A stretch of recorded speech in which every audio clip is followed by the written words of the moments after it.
shores.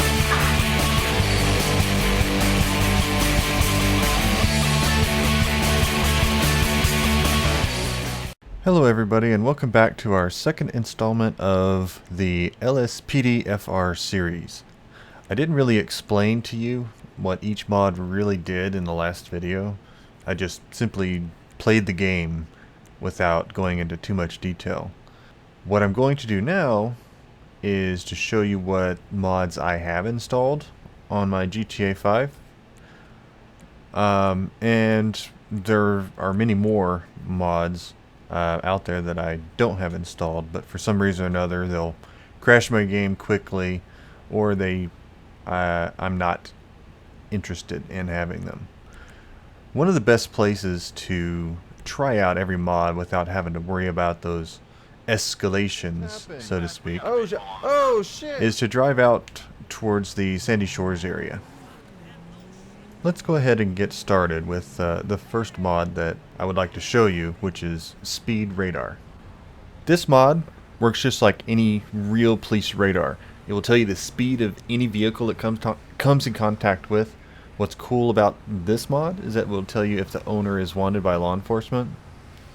Pressing F5 will give you the red circle, and that's where it is targeting for traffic enforcement, and is movable pretty much anywhere in front of you and to the side of your car with a numpad on the keyboard. If you sit long enough, you will have something to do, guaranteed.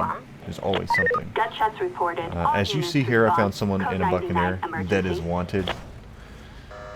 Holding down shift will signal that you want to pull someone over. After doing so, you simply turn your lights on to get them to move over.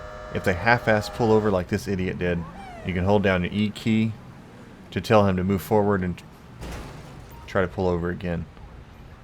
This can be very helpful in times like these, since he's wanted and didn't give me a reason why, and since I failed to request a 1028, I'm going to request for backup instead.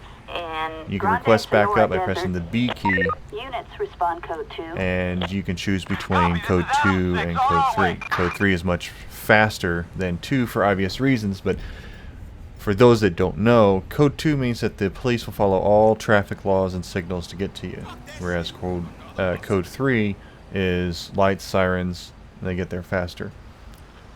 Pressing the J key will turn your siren off, but leave your emergency lights on, which is pretty handy whenever you're sitting there waiting on things like a tow truck, coroner, and you just don't want to hear your sirens going off. So that's pretty much the speed radar, and also the framework of LSPDFR are the keys like B, J, E. Those aren't part of police radar, or I'm sorry, speed radar. F5 is pretty much the core of that. What I'm doing now is moving the vehicles over so that whenever I request a tow truck, he doesn't get stuck. And it also moves traffic, keeps traffic flowing.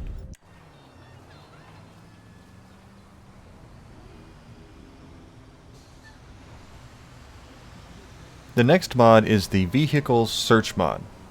This mod gives you more reasons to arrest your suspects for. Sometimes it will give you a good idea as to why they're wanted, such as a suspected jewelry heist driver may have bags of money in their car, or identity thief may have license plates.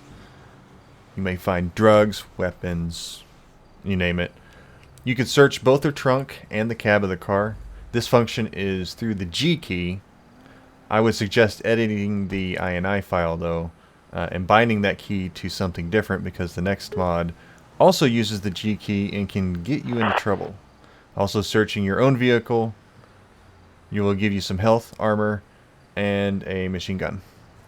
The next mod I'm going to highlight is Police Radio.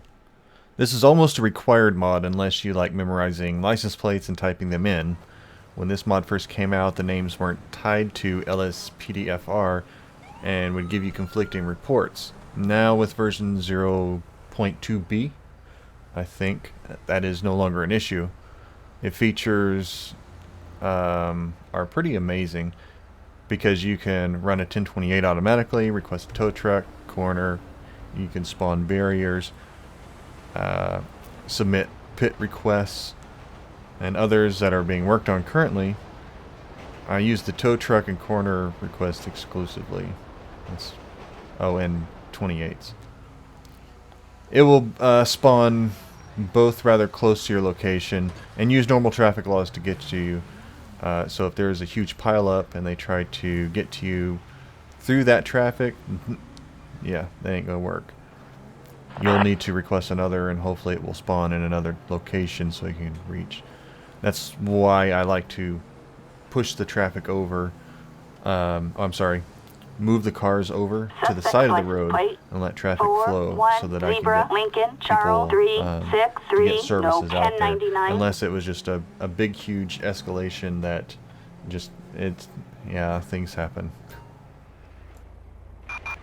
Attention all units, we have a 148 in Sandy Shores.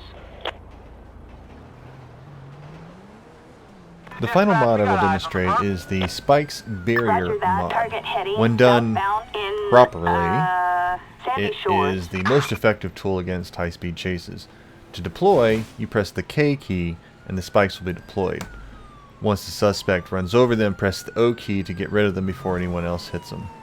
This mod is probably the most difficult one to use because you have to be in the right place at the right time for it to work. And if you're not, you'll just waste time, pretty much. One more thing before I go. Be very careful when you're using the towing service.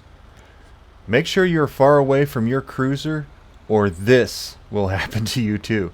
Anyways, I hope this has been helpful to anyone who is interested in this awesome mod for GTA 5. I will begin my Let's Play series of this mod, and we'll try to keep it entertaining for everyone to see.